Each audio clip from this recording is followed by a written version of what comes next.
Miss Young-hee.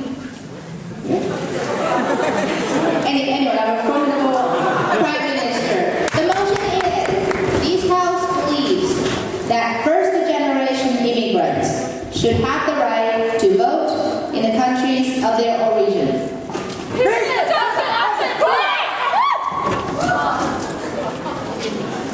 Thank you.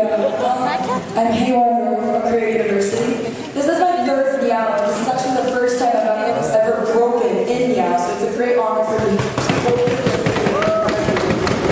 Now, what I'm going to do as the first speaker today is three things.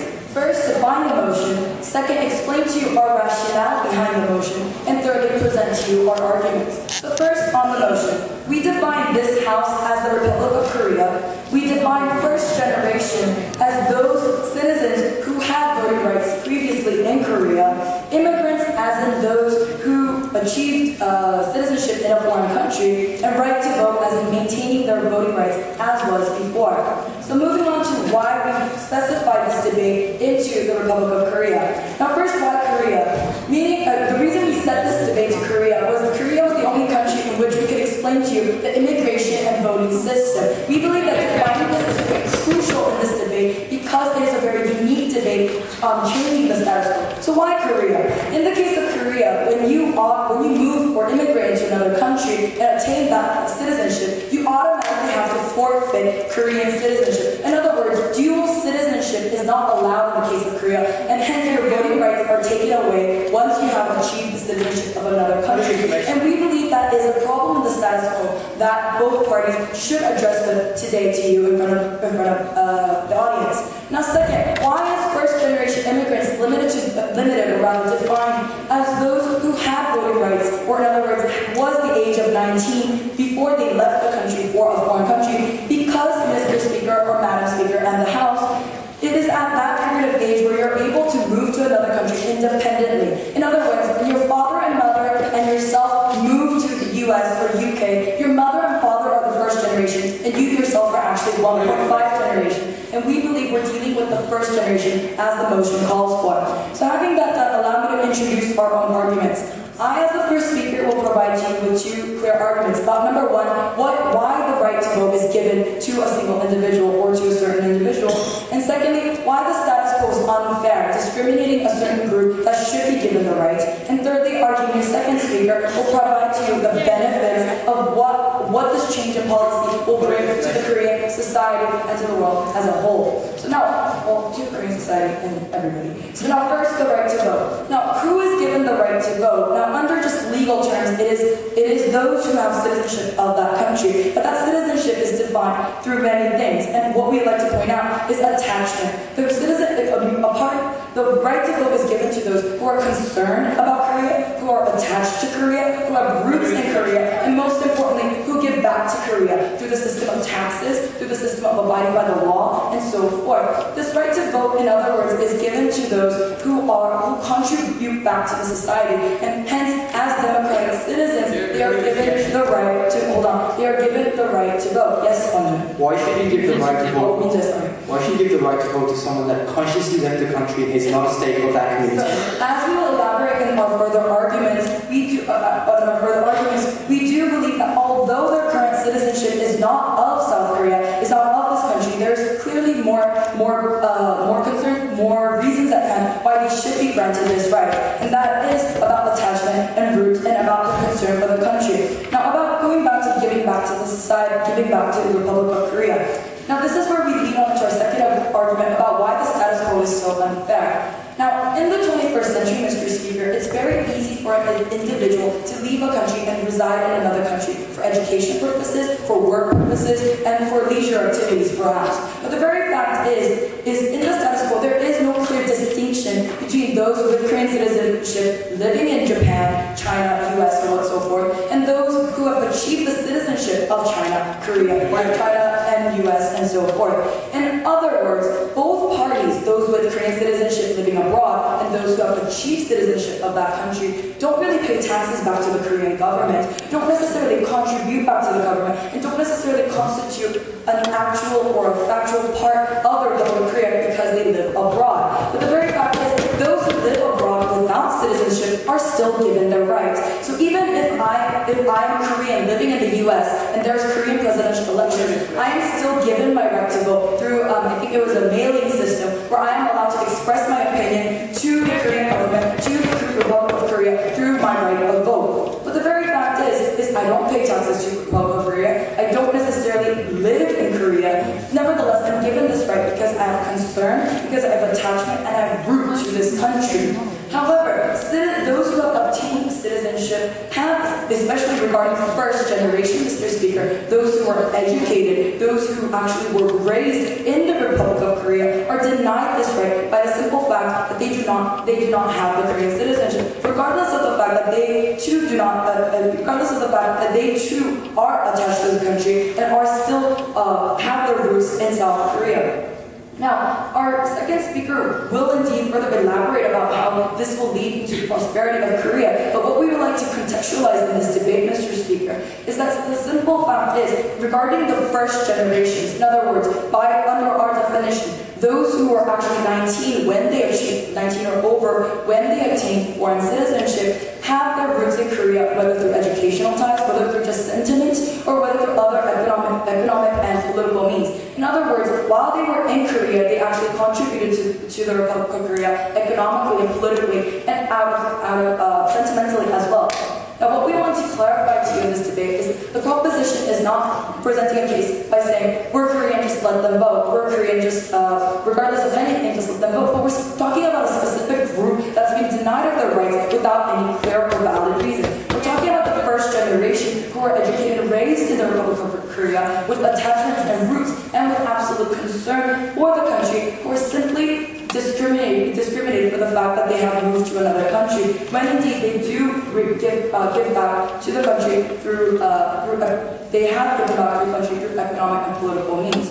So to wrap up the opening government's case, to clarify the stance of the government, what we would like to argue for you, Mr. and Madam, and the House, is that the simple fact is the right to vote is given to those who are concerned, who have their roots, and who have given back to the Korean society. And that is what the status quo is. Yet the status quo is discriminating a certain group, which is the first generation immigrants.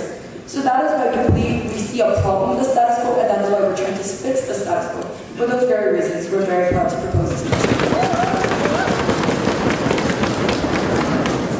Thanks to our Prime Minister. Now let's open the floor to the Leader of Opposition.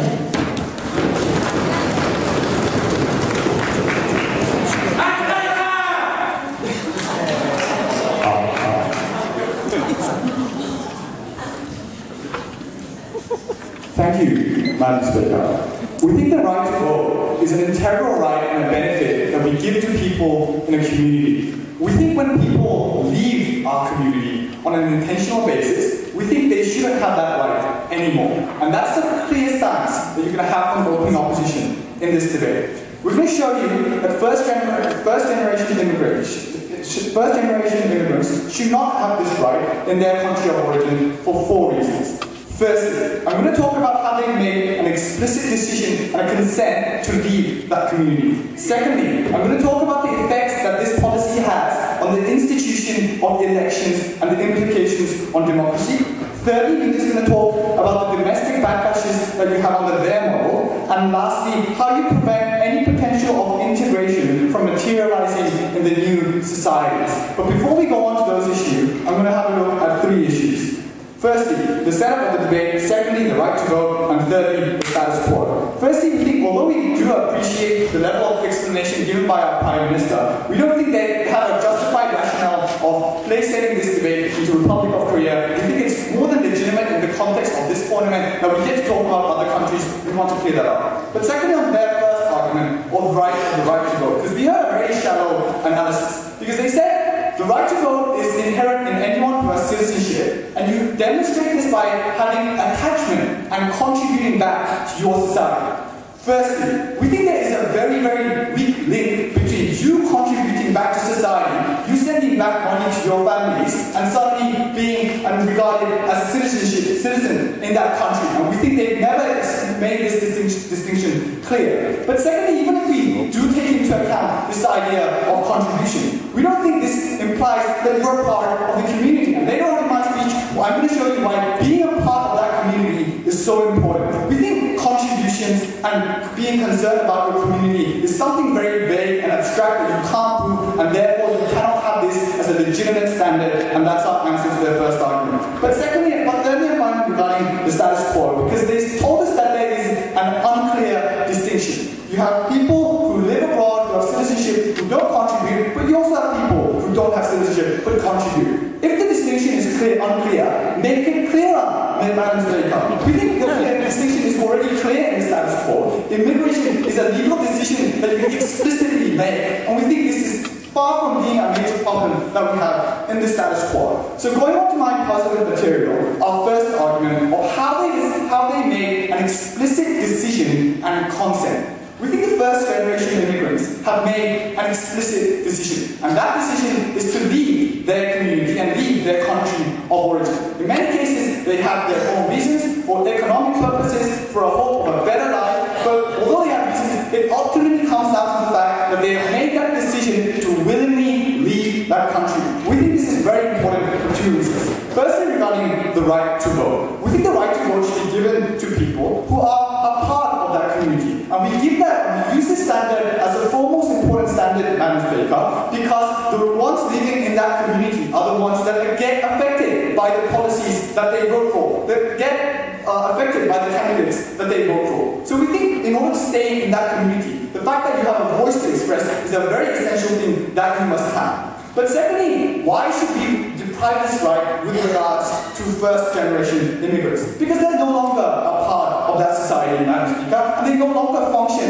as an individual of that society. Now, we're not going to just leave it there. We think being a part of the community has important implications. Firstly, most important of all, if you're a part of a community, you're willing to be a part of that community. You're willing to go through the harms and the benefits. You're willing to be a one entity and work for the betterment of that entity. And we think that's very important. We think at the moment when you abandon that community because you don't want to go through some harms, when you don't want to go through some aspects of that community, we don't really know a reason why you should still maintain the benefits that that community offered you when you have explicitly relinquished a part in that community. And we think we have the principal ground, thank you, on going against their case. Because the decision and the consent they made is clear, and contribution and concern is very too vague to even contrast it to the criteria that we've given you. But secondly, onto the effects of the institution of election. And we're going to talk about two important things that we have in elections. Firstly, I'm going to talk about political candidates, and secondly, I'm going to talk about the quality of the policies. So firstly, onto candidates. Both the candidates on the local and regional elections and those running for the president. We think the primary part of candidates' platform in running for elections and trying to win votes is to run a platform based on domestic issues within their constituencies. Because the most direct link that they have in their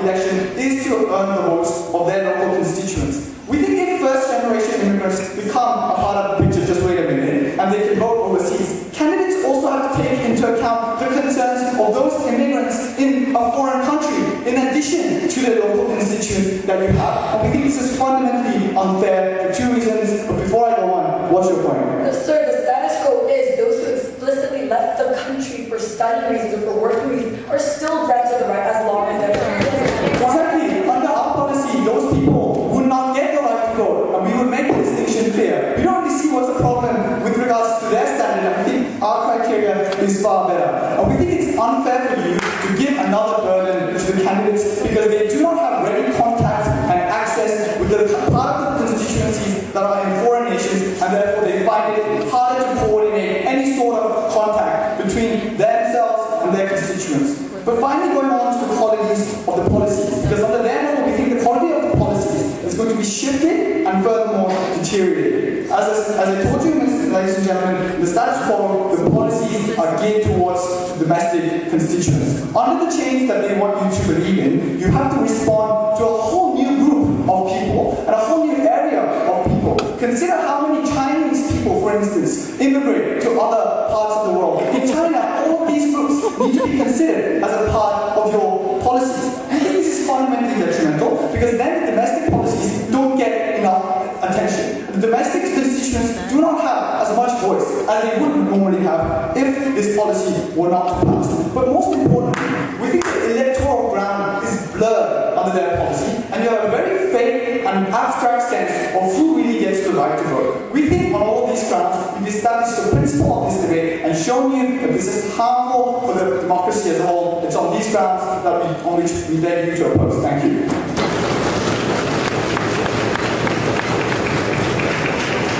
Thanks for a leader of opposition. Now let's welcome Deputy Prime Minister.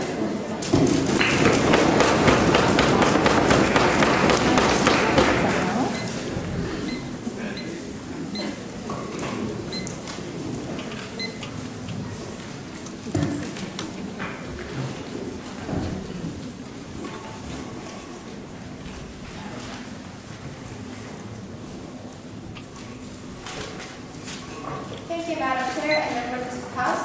Ladies and gentlemen, what we'd like to propose in today's government is not only to have these people included in our society, but to also cope with the changing nature of global society that we're facing today. That now it is time, the voting system that was established before for Korea was established 50 years ago. Now, since the world is changing rapidly, now it's time for the Korean government to step up, take a further step to better utilize the human resources that they have outside of Korea. So as a Deputy Prime Minister from the government side, what I'm going to do is rebutting to the points that was given by the opening opposition side, and then I'm going to talk about the benefits that this Korea will actually get by adopting the policy that the government presented to you in today's debate. So going right into the rebuttals of today's debate. Ladies and gentlemen, that they have made an error by defining its community according to the region. But we all know that in this globalizing world, the region or community according to region does not really apply in today's world anymore. Because especially when you consider that a lot of Koreans go outside for various purposes such as studying abroad, well, thank you, working, or even the diplomats. All the people who go around the world for the various reasons. And you say they still have the Korean citizenship and they still exercise their voting rights, political or any kind of rights they're given to Koreans. So we say, when you consider such characteristics of status quo, just defining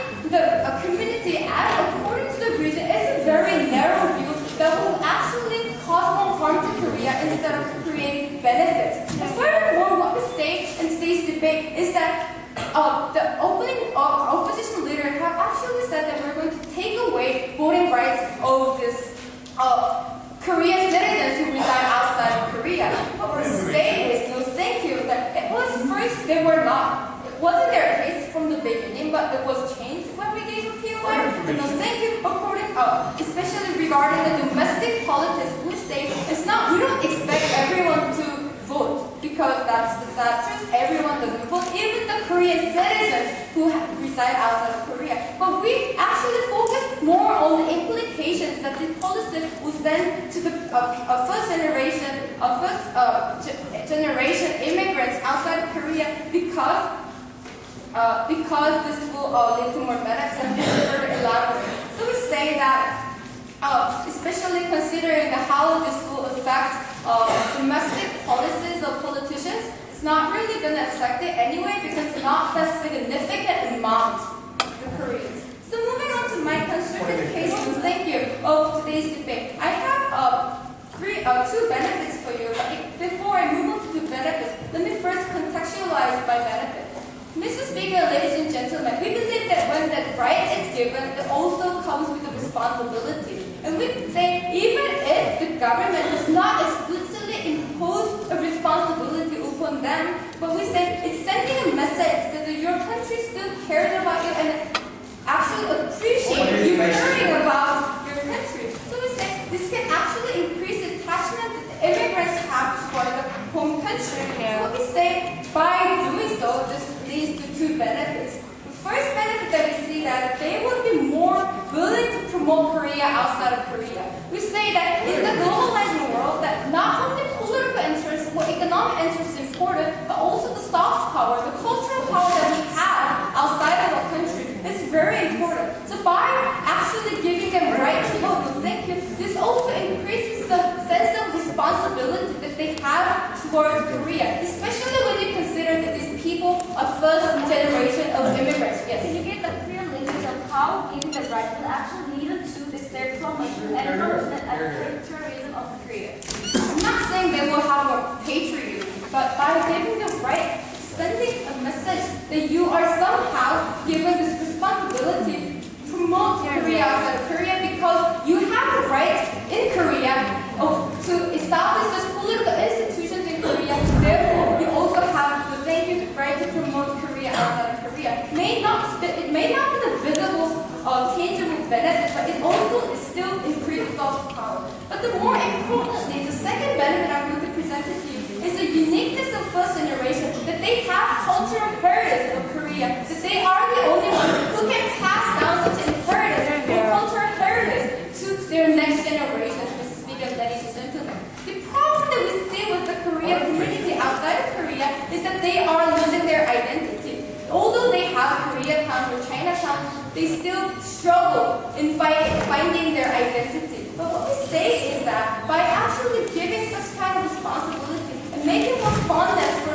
of this first generation towards Korea, we can actually have them more who are more familiar with the Korean culture, who are educated in Korean culture, who actually have the capability of passing down such cultural heritage, who will be able to pass down the information or the heritage that they have through the family lines, also through the community. So we say it may not be the political, economic interests that they have, but also the cultural heritage is very important in changing the world. A lot of countries are fighting very hard to increase their soft power around the world, but we say it is time for Korea to take a step to utilize its agents as much as possible to increase such capability. So why do I say today, Mr. Speakers and ladies and gentlemen? What we say is that, first of all, defining the community according to the region is a very narrow route. It's time for us to change the concept of community, because especially in a world where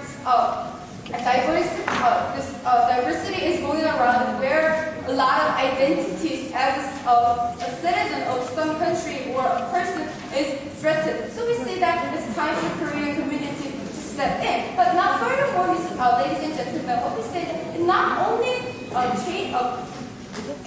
doing so, we say that create the benefits and brings the benefits to Korea in two ways. First of all, that they will be more willing to better represent Korea outside of Korea. And second, most importantly, that the cultural heritage that will be passed down throughout the generation, and that Korea is very important in today's debate. So all this said, I'm very proud to propose.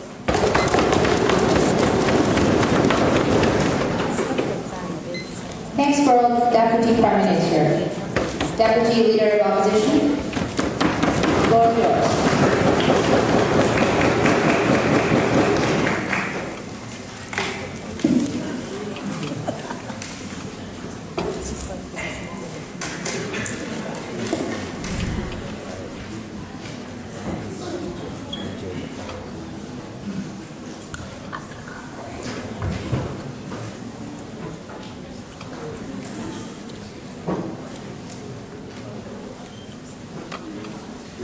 Ladies and gentlemen, members of this House, the only reason why the European government wanted to propose this policy was because things were unfair. Because people that went abroad to study for a long time still had citizenship, still had voting rights, but first-generation immigrants did. Because that unfair thing was there. That's the reason why they want to provide voting rights to a whole plethora of people that aren't involved in South Korea, ladies and gentlemen. We think this is fundamentally ridiculous. And in my standard material, I'm going to show you what this leads to domestic backlash while you prevent integration in the US society. Before I move on to that, I have 3 points of refutation. Firstly, is there a problem in the status quo? Secondly, do the first generation people deserve rights? And thirdly, what are the benefits they gave us on their policy? So firstly, is there a problem in the status quo? All we heard from the European government was this was unfair, because there are people that go abroad for a long period of time, they don't pay taxes, they don't do anything for the Korean government, but they get voting rights, ladies and gentlemen. We think this is ridiculous. Firstly, because they don't get voting rights in the US. They haven't indicated a decision they want to be inherently part of the United States political system. They still make a decision to be within that specific polity of South Korea. But secondly, even if this is true, ladies and gentlemen, don't go give voting rights to like first generation immigrants. Stop those people that get unfairly voting rights in the first place. Stop them from having voting rights if they stay abroad for a long period of time. Don't give voting rights to first generation immigration. It's like not really giving us a clear rationale other than this unfair thing exists. Solve that unfair problem, but there's no reason why they give it to first generation immigrants. We stand behind the same principle. We're not proposing a new policy here. If there's an unfair problem, like those people getting voting rights but not being a part of the South Korean community, stop them from having voting rights. But don't give voting rights to people that aren't involved in South Korea. Secondly, does the first generation people deserve voting rights? It was very interesting because the opening government throughout their case never responded to my first speaker's material. We told you that being part of polity and indicating that you want to be a part of that polity means that you want to receive the benefits and the harms of staying with a specific community. First generation immigrants, ladies and gentlemen, indicated and put their words into action that they do not want to be a part of South Korea. This is a very clear material that they never responded. Only reason they throughout this case was it's unfair. Solve the unfair problem. Don't really give first generation immigration rights because they don't deserve their right, ladies and gentlemen. But we told you furthermore in Wonji's second argument how this affects voting systems, elections, and politics. We think candidates have to respond to a plethora of issues involving constituencies that aren't really involved, that aren't really relevant to that specific region. We think this is promoted. Only the response we heard from the second speaker of government was there aren't a lot of first generation immigrants in South Korea. What happened to the people in LA, ladies and gentlemen? We think this is ridiculous. Secondly, that's not the issue. Even if there are a small part of the immigrants, we think voting rights is something kind of philosophical, something kind of legal that you should consider the implications of. Last week we heard this idea that they are concerned with the communities. Firstly, we think this is totally untrue. You can't prove concern, ladies and gentlemen. Like, are you sending money back to Korea, or are you really thinking sentimentally about really missing that part of your home region? Isn't a clear reason to give voting rights in the first place. There's no mechanism to prove consent. We think the idea of concern is inherently vague and arbitrary. But lastly, on this idea of benefits they gave us on their side of the house, all we heard was they give the message that government cares for these immigrants. We said it isn't necessary to give the message that the government cares for those immigrants because they're not part of our community anymore. But this idea that promote Korea and the soft power increasing is just ridiculous. By that logic, we should provide voting rights to foreigners, ladies and gentlemen, because they want to promote soft power. If they give voting rights to them, they want to be a part of Korea and promote the cultural idea of Korea. That's not the issue. If you want to promote soft power, have all Korean cartoons in America. Because that's a separate issue. Let's study material about how you give grant identity to second generation. I'm going to respond that with my understanding material, but very briefly, you're not giving them voting rights. You're not giving their children voting rights. You're not telling them that they're part of South Korea. Furthermore, we think the idea of ultimate separation between your parents' identity and my identity is a crucial issue in this debate that we can't ignore. So onto my substantive material firstly, why it's unfair and creates domestic backlash. Because we think the right to vote constitutes a very clear and conscious decision that you want to adjudicate the issues of your local district. If you're going to adjudicate the issues of your local district, you have to be having an idea of what your local district is actually going through. We don't think first-generation immigrants in LA know what the issues in Chungcheong province are, ladies and gentlemen, know what the issues in South Korea are. Even if they do not, we think it's not their right because they're not part of South Korea. We think that's very clear on this side of the house. But furthermore, we think local voters and national voters in South Korea respond to this very negatively. Why? Because people that are not part of their community, people that have no stake in their community, get to decide what's the matter for them, get to decide the actual policies that affect them. We think this is fundamentally ridiculous. If you have angry voters, increase more empathy, I'll take it in a moment, increase more empathy, increase less of faith in the political system, we think this is damaging. Yes, ma'am. Sir, your rationale for the right to vote is simply for people who live there and therefore are concerned. Why not grant any foreigner living in Korea, living in Chungcheong? Why not? Okay, firstly, foreigners that contribute and actually are citizens of that province, especially the Chungcheong province, are granted local provincial rights. We think that's something that actually happens in the status quo. But even more importantly, you're still not really engaging with our case. First-generation immigrants aren't a part of that community. Therefore, they shouldn't be granted voting rights. We think that's a very clear issue in this debate. But onto my last substantive material about international backlashes and how this prevents integration.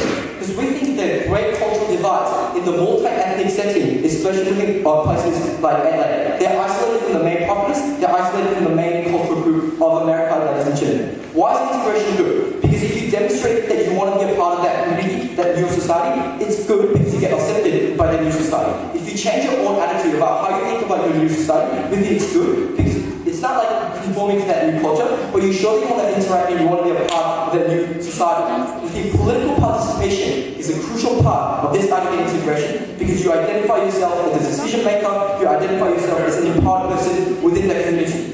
Why does that policy prevent integration? Because firstly, conceptually, you have first generation people taking the first step in new communities, but they're not really responding to the US, they're not really responding to China, but they're concerned about issues back home. They're not showing a conscious decision whether they want to be a part of the community. But we think also this is issues pertinent for children of those first generation immigrants.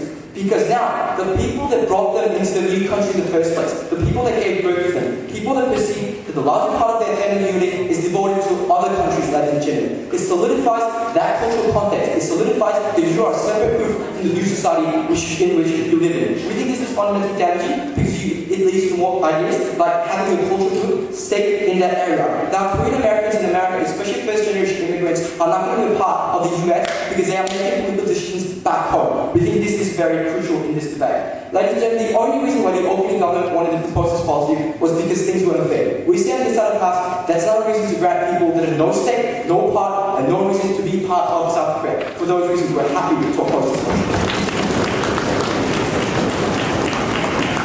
Thank you, Deputy Leader of Opposition.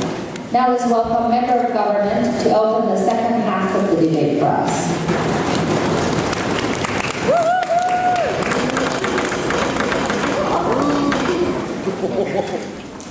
이쁘다!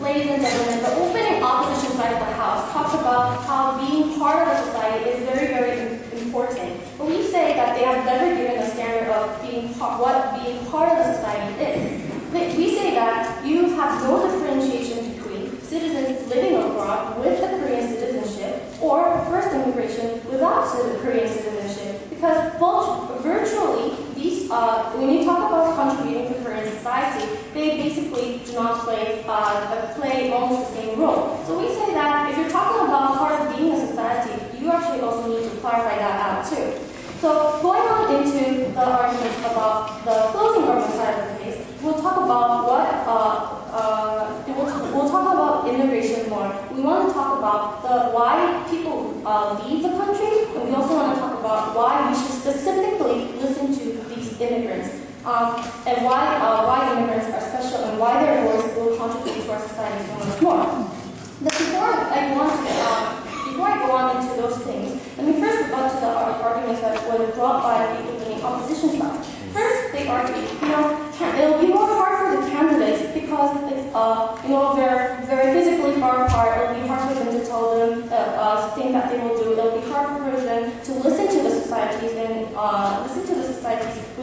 within those countries. But we say that we'll deal with it. It's your job to listen to those countries. You don't do your job. What's the point of being a candidate if you're not going to listen to anything? Also, secondly, they also say that being part of the society is very, very important. But we say if you're saying that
because of the special conditions of immigrants. Now, they seem to understand that immigrants leave for one reason. Immigrants leave just because they don't like the society. Immigrants have, they seem to say that immigrants are, they are unhappy with the society, so that's the only reason that they leave. But we say that may not necessarily be the condition, and there may be many different reasons why these people are leaving the society. And we say that that doesn't necessarily mean, first of all, they're not going to come back, and even if they don't come back, we say that that doesn't necessarily mean that we should not listen to them. Because when we listen to them, we understand the reasons why they haven't stayed in this country. That means we listen to the problems of our own nation, and therefore we have a feedback system where we can actually change our policy. They have a huge problem with changing the politics and changing domestic views and all these kind of different things within our country. Now we say, well, that's exactly the point of this policy. If you don't change in this globalizing world, you're going to be stuck onto the bottom half of the world, because change is one of the biggest things that you see in this world. So basically, what I mean is this. Now, Korea sees a lot of big problems. First, you see increasing rates of immigrants, meaning that more and more Koreans go out of Korea.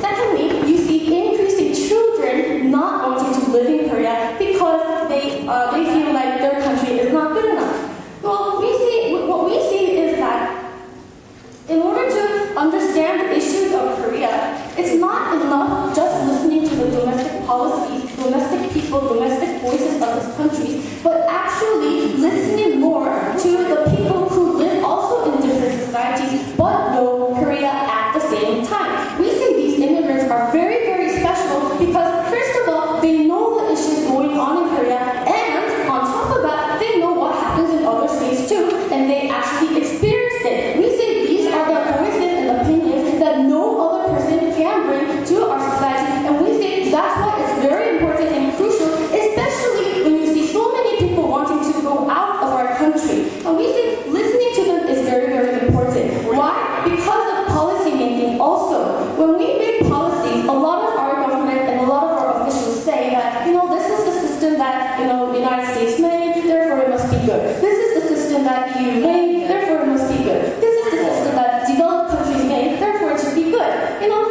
So when we see all these kind of different projects coming from, first of all, nationalization of healthcare, privatization of healthcare, and all these different kind of things, we say it's also important to listen to people who know the Korean healthcare system, for example, and also experience the U.S. healthcare system. And when we see these first immigrants, they're not exactly,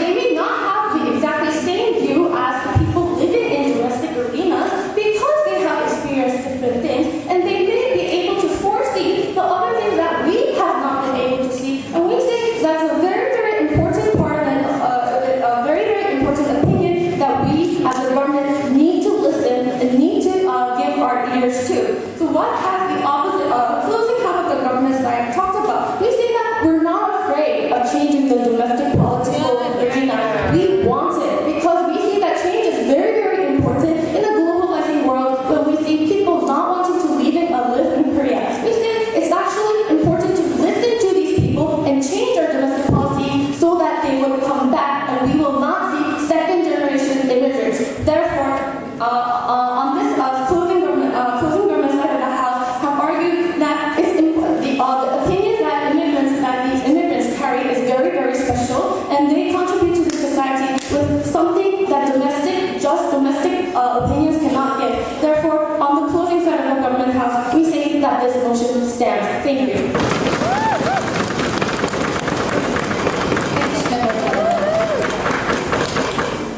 Now, member of opposition.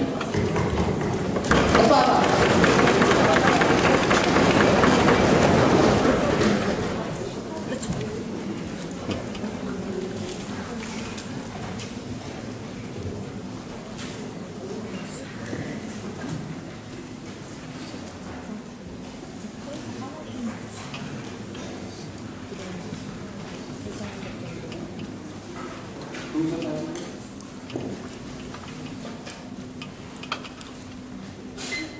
Ladies and gentlemen, as a member of the opposition, I have 4 things to do. First of all, I will refute 5 rebuttals to the cases given by the government side. I will recap on the opening opposition and give the stance of the opposition and go on to the deeper analysis extension, 2 extensions of the closing opposition.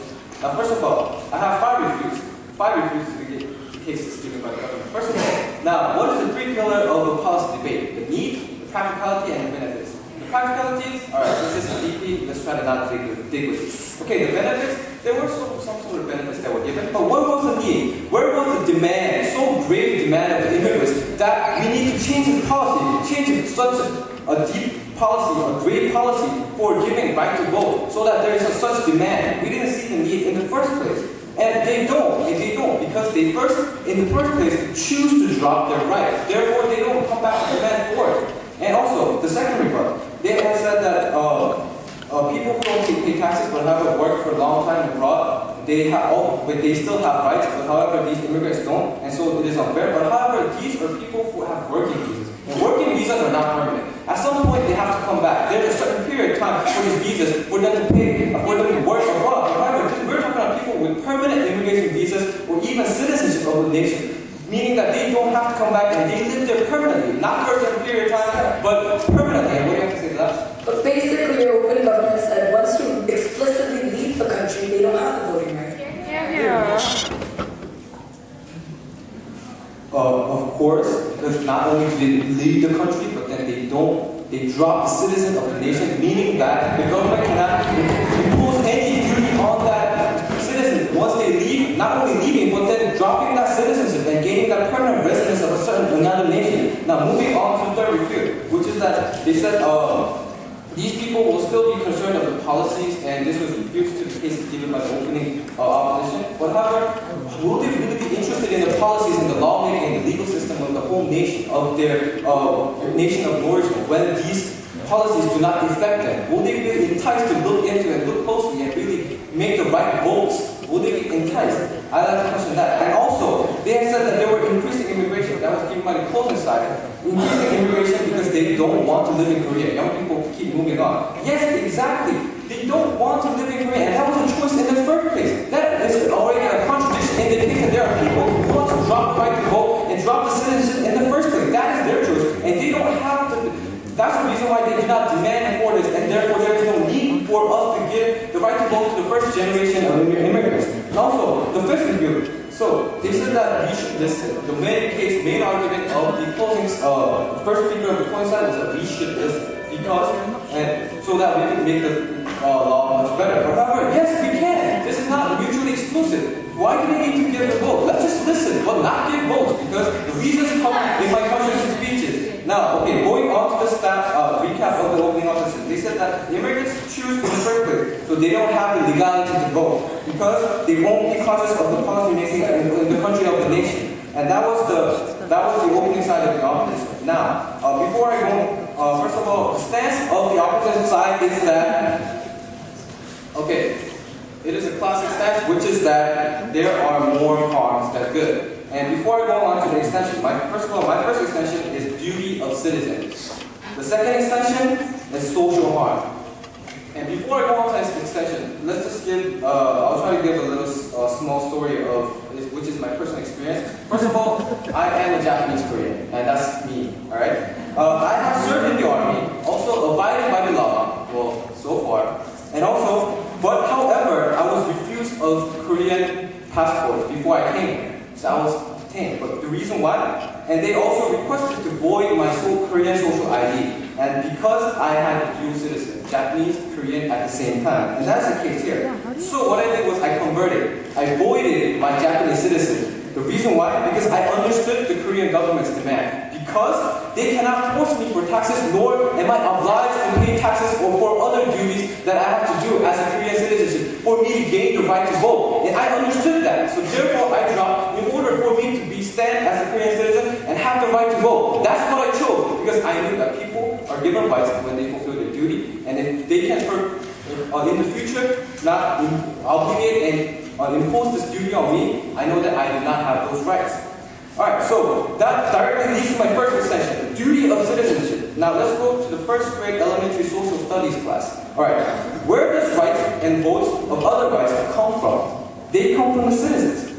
But what kind of citizens? Duty and role fulfilling citizens. And what kind of duties? Tasks. Serving in the army 2 years, and I did that, and it's not that pretty. And obeying my law. Now, who defines and obligates and mandates the citizens to serve in these duties? The government does. But can they implement these duties on the immigrants? No. And what do you have to say to that? But those Korean citizens living outside of Korea still do not pay taxes to Korean government, still do not fulfill their duties to the Korean government. And that is because the Korean government decided for them to be allowed to have working visas from other nations. And at some point in the future, they have to come back. That is the reason why. Okay, going on. So, legal status of immigrants or without immigration visa or citizenship of other nation and the country of the nation that they're from is not eligible, nor can be obligated to fulfill the duties that have stated above. And that exactly moves to my second extension, which is the social harms.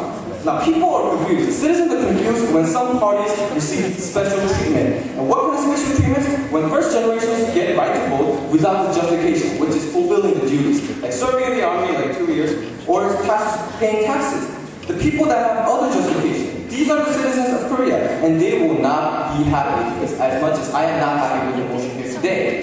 I have rolled in dirt and served in the army for 2 years, and I'm going to have to pay taxes for the rest of my life, and they have received these first-generation immigrants who decided to drop their citizenship and gain another citizenship, getting the right to vote. Am I going to be happy about that? Do you look happy? Do I look happy? No. This is color. Discrimination. Exactly. That is social harm. Why have I told you here today? First of all, I've given you where does the duty come from? What is the duty of a citizen? And I've been giving you an example of my personal experience. This duty comes from fulfilling the duties. And this duty, when other people are especially treated, and also in the first place, there is no need because I am third generation, and also my first generation and the second generation of people before did not demand for it, and it is a harm. So therefore, I strongly oppose. Thank you. Thank you, member of the opposition. Now let's welcome the government whip speaker to conclude the case from the government.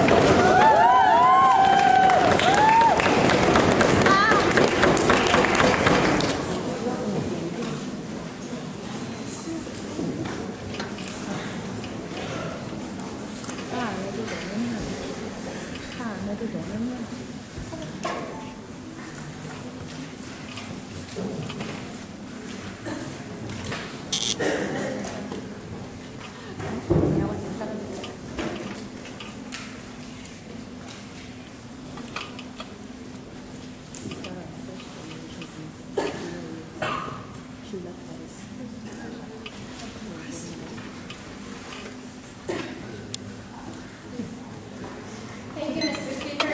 Now, as the last speaker of the government side, I would like to make a few rebuts before I go on to the two clashes that I found today in today's debate regarding what really should be the standard of whether we decide to give people the right to vote or not. And second of all, what really is better for Korean politics and will have much more over general benefits for Korea at the end of the day. Now, the member speaker from the opposition just said that we should listen to those people because he just acknowledged the fact that those views, those various views that my partner talked about could be actually very valuable. But then he said that, you know what, we can just listen to those views and not let them vote on it. We were going to ask you what good does just listening do to it if you're actually not and vote, Mr. Speaker, because ultimately what decides politics is voting. If someone votes for a policy, if the votes are much larger for one policy than another, then ultimately the policy that got the most votes is the one that is implemented. So listening has no effect whatsoever in influencing what policy is enacted or not, Mr. Speaker. Yes. You're contradicting yourself. You're saying that listening matters, but then what does listening actually really do? And is it really effective? Aren't you just contradicting yourself? Thank you. Hear yourself. No, I am not contradicting myself. And here, once again, I want to okay. You said, what I said is listening is important. Listening to those views is important. And what will make those views that are listed have tangible effects on the policy is voting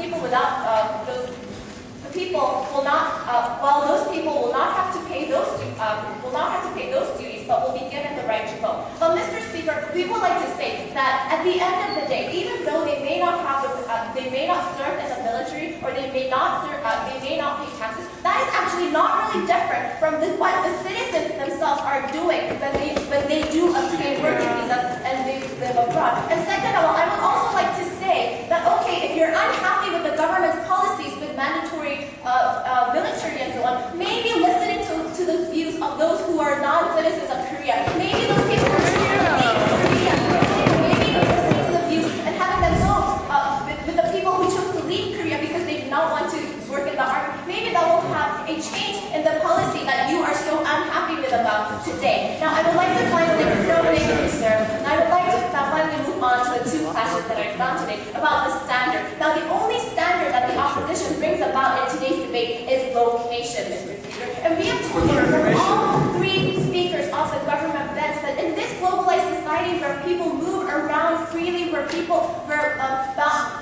boundaries are increasingly losing significance, we say that when people who have great economic contributions to Korea, who were born in Korea, who actually may want to vote in Korea, therefore want to be politically involved in Korea, but cannot since the status quo is so unfair, we believe that these people this is proof that these people do want to be involved in Korea. They do want, and therefore they should be able to have the right to vote, regardless of the fact that they may live abroad, Mr. Speaker. And second, what I want to point out is that the opposition, the only thing they really have said today is this, Mr. Speaker. They said that those people are traitors. Those people are evil, and therefore they should be punished. We say that that is not good enough rationale, Mr. Speaker. When they are actually actively involved in Korean politics, in Korean economy, when they are actually want to be involved in Korean politics. No, thank you, sirs. Now, going on to my second point about the betterment of Korean politics, my partner told you about how not only will the quality and quantity on the votes increase, so there will be a feedback. There will be a feedback effect of having those non-citizens vote, because they will have more various opinions based on their more various experiences of living abroad, Mr. Speaker. As citizens of other nations with different policies, they are able to give their valuable information on what kind of effects some policies had, that those policies are maybe being regarded as being enacted in Korea. And we told you that people are unhappy with living in Korea right now. That is why maybe it's not the main reason or the only reason, but that is a significant part of the reason of why there's so much immigration outside of Korea. So what we're saying as the government is, at the end of the day, people are leaving Korea because they do not, because some people are leaving Korea because they do not like Korea. As the government, as a responsible government, we want to know what is so wrong with the Korean status quo, and we want to change it. And the only Miss Young, who choose to leave Korea maybe because they do not like it. Now,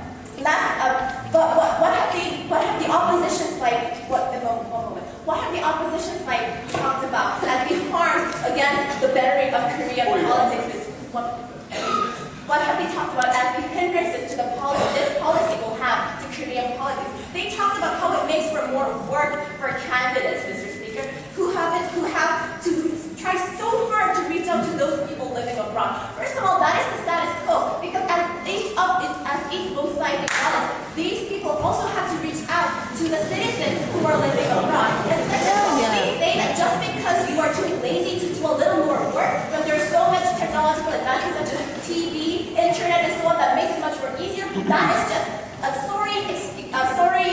lame excuse that cannot be condoned. And second of all, they are worried that Korean people will be so unhappy that foreigners will decide what goes and what policies are passed in Korea. But Mr.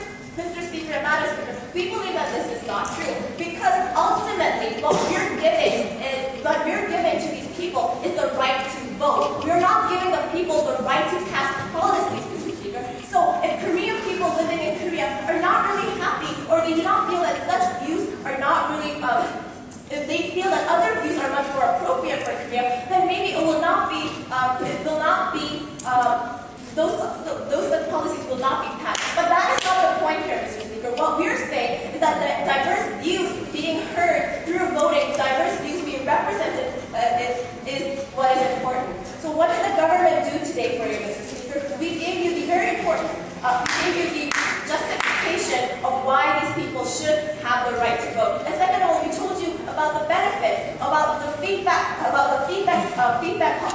effects that this will have, that actually will help make Korea a better place to live. And some of that, maybe people won't immigrate so much anymore. Thank you.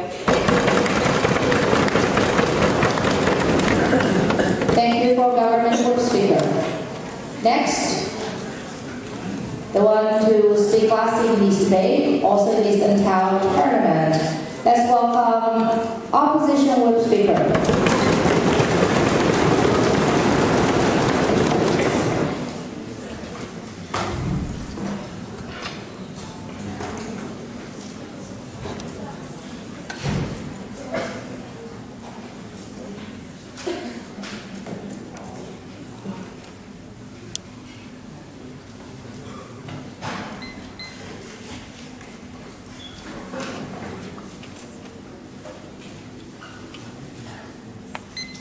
Thank you, ladies and gentlemen. But before I really start my speech, today we have this closing government who wants Beyonce here to listen to those people. However, what we want to say is that before we talk about this, let's talk about what is the exact terminology of immigrant. Well, immigrants are those people who left Korea, who turned their back to this Korea. Whatever the reason, whatever the reason that made them to hate Korean, they actually left Korea. And okay, looking at this perspective, this means that they actually abandoned Korea while they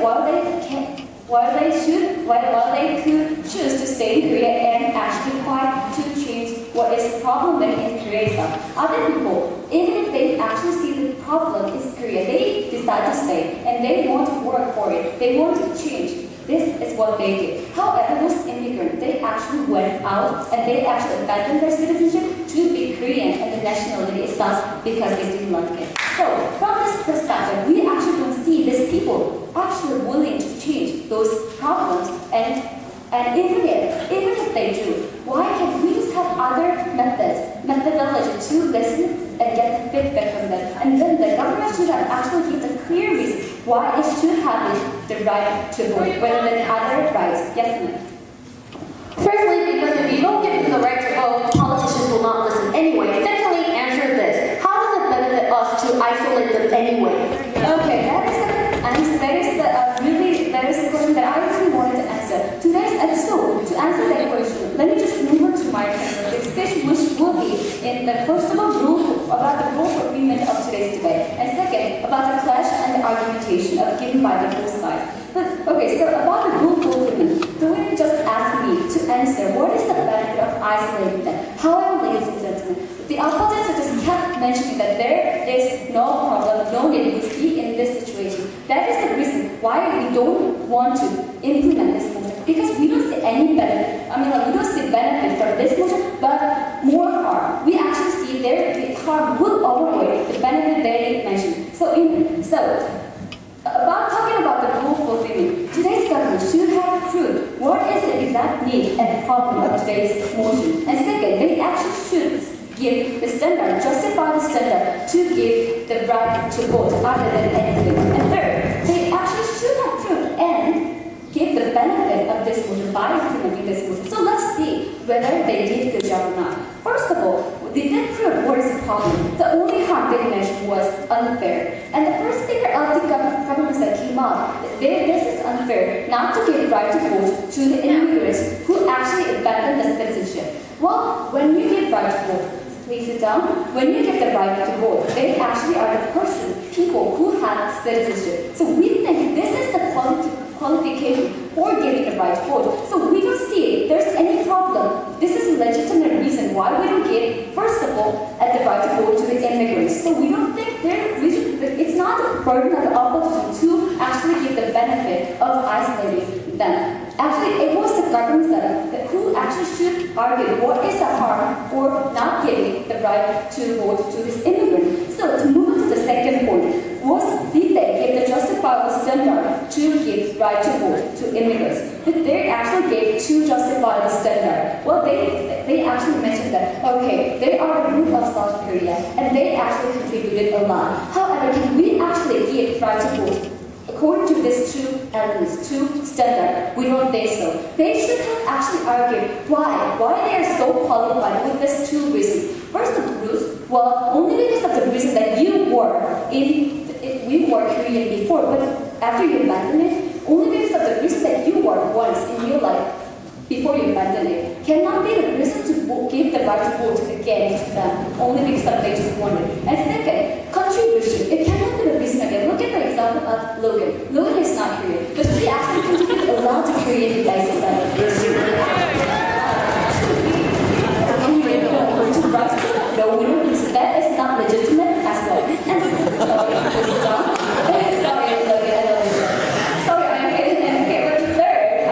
they should have actually given what is the exact benefit by actually giving this right to vote. Okay, anyway. Yes, we agree that Logan is very valuable. Therefore, we believe that he should also have the right to vote if we could give him necessarily. But we also think that that is not an argument that makes this motion invalid. Okay. To move on to about their burden then they should have argued what is the benefit by giving this right to vote to immigrants. And according to their argument, let's just move on to what was the clash that I'm going to explain this part. Well, there was two clash about the qualification of voting right. And second, the benefit and harm by doing this motion. So let's look at what kind of argumentation was given by the government side to explain this benefit. Well, first of all, the first argument was unfair, and the second argument was about the benefit that those immigrants can promote Korea outside the world. However, ladies and gentlemen, we actually think there's missing a logical sense when they actually hate Korea, and when they do not like something in Korea. Do you think that they are qualified person to promote Korea outside in a positive way? We don't think this will actually prove this argument and benefit they argue. And second, they also give this benefit by doing this. We can listen and get a feedback from them. However, this could not be the legitimate and reasonable reason to give the right to vote. Well, if you want to listen, if you want to get the feedback and try to change something, try to change the problem solving, then why don't you actually have this feedback, getting the feedback system from the first place? So, in conclusion, we actually see the government actually let the language about what is suggested by the standard and what is the problem of today's motion. So that's the reason why we see the government fail. And so, in the opposite side, we actually gave the reason why these people are not qualified to have this right to vote. And from my first speaker's speech, he also gave this argument about duty of the citizen, and also, more importantly, gave the harm of this motion, which was the counter-discrimination, and this will actually result in more harm than we can get the benefit in the Korean society. So, because of these reasons, we are so proud to oppose this motion. Thank you.